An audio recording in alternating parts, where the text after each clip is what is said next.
Señor suscitó caudillos para que los libraran de aquellos que los despojaban.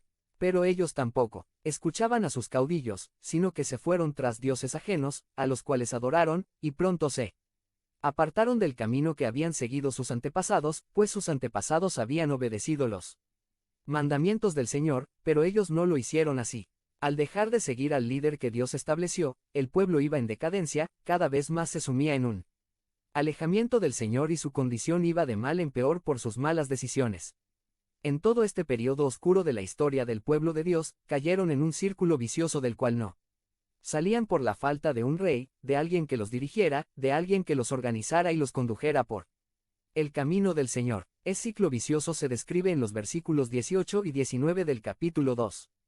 Cuando el Señor suscitaba algún caudillo, también lo apoyaba y, mientras ese caudillo vivía, los libraba del poder de sus enemigos, pues él Señor se conmovía al escuchar los gemidos de su pueblo oprimido y afligido.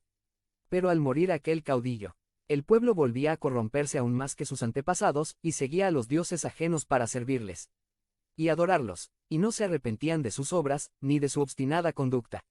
Este ciclo de corrupción se repitió una y otra vez durante este período.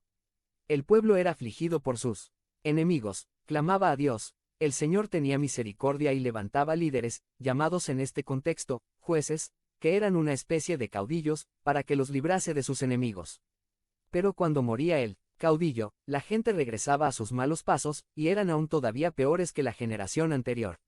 Era un ciclo de corrupción en espiral descendente y no había arrepentimiento ni regresaban al Señor.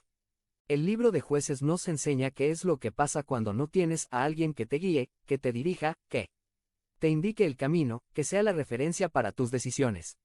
El libro de Jueces nos comparte la tragedia humana de no tener a alguien que rija tu vida, la tragedia de querer dirigir tu vida como bien te parezca hacerlo. Esto es muy relevante para nuestras vidas y sociedades hoy.